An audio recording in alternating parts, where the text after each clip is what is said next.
என்ன செய்கிறார், கபர்ல ஏதோ ஒரு சத்தங்கள் வருது, அசைவம் சொல்லி கபரை தோண்டி பார்த்தா அல்லாமா இமாம் ராஜி ரஹ்மத்துல்லாஹி அவர்கள் உயிரோடு படுத்து கிடக்கிறார்கள்.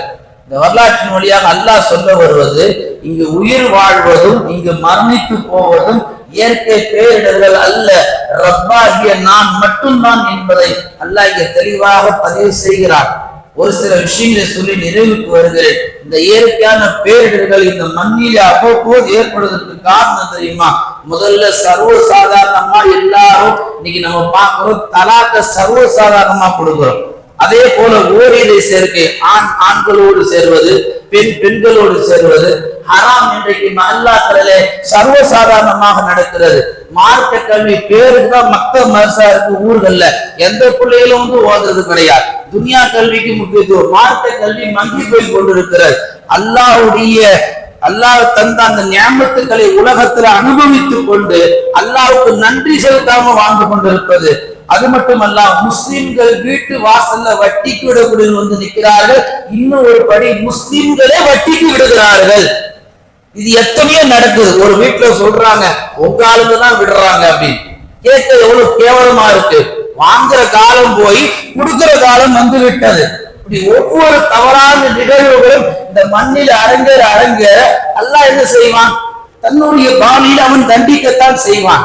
மேலான பெருமக்கள், மைக்கேல் ஜாக்சன் இருக்கிறாங்க அல்லவா, அவன் இளம் வயதில் இருக்கும்போது ஒரு தீர்மானம் எடுத்தான், நாம் ஆரோக்கியமாக வாழ வேண்டும் என்று சொல்லி 150 ஆண்டு காலம் வாழ போறதுக்கு ஒரு சபதம் எடுத்தான்.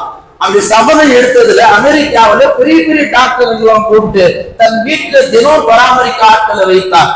ஒவ்வொரு நாளும் ஆக்சிஜன் நிலை எவ்வளவு இருக்கு, தான் என்ன சாப்பிடணும், தான் எப்படி இருக்கணும், தான் எப்படி நடக்கணும், தன்னுடைய எல்லாவற்றையும் கவனித்துக் கொள்ள ஆட்களை ரெடி செய்தார். 200க்கும் மேற்பட்டவர்கள் உடல் உறுப்புகளை தானம் செய்வதற்கு முன் வந்தாங்க.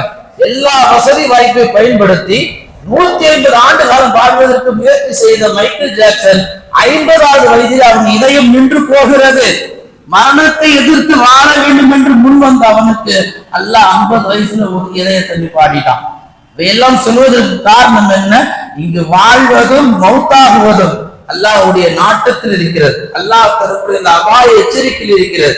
எனவே வாழக்கூடிய முஸ்லிம்கள் இது போன்ற இயற்கையான பேரிடர்கள் வருகின்ற பொழுது அதை மையப்படுத்தி அதை உயர்த்தி அதனால பாதிப்பு சொல்லி நாம் அதை நினைச்சுக்கிறதை விட அதை அனுப்புகிற அல்லாஹ்வை நாம் நினைத்து வாழ்ந்தால் அல்லாஹ் நம்மை எல்லா காலத்திலும் பாதுகாப்பார். அப்படி பாதுகாக்கக்கூடிய சமுதாயமா அல்லாஹ் நம்மை ஆக்குவானாக. இன்னும் நம்மை நோக்கி வந்து கொண்டிருக்கக்கூடிய அந்த மோசமான புயலை விட்டு அல்லாஹ் தஆலா உலகத்தில் உள்ள எல்லா மக்களையும் பாதுகாப்பானாக. வாழும் காலத்தில் நமக்கு கை கால் சுகத்தை தந்து சலாமத்தோடு வாழக்கூடிய நசீபை அல்லாஹ் நமக்கு வழங்குவானாக. எதை பேசினோமோ எதை கேட்டோமோ அதன்படி அமல் செய்யக்கூடிய தௌஃபீகை வல்ல நாயகன் நம்ம எல்லோருக்கும் வழங்குவானாக. ஆமீன். வஆஹிரு தஅவானா அல்ஹம்துலில்லாஹி ரப்பில் ஆலமீன்.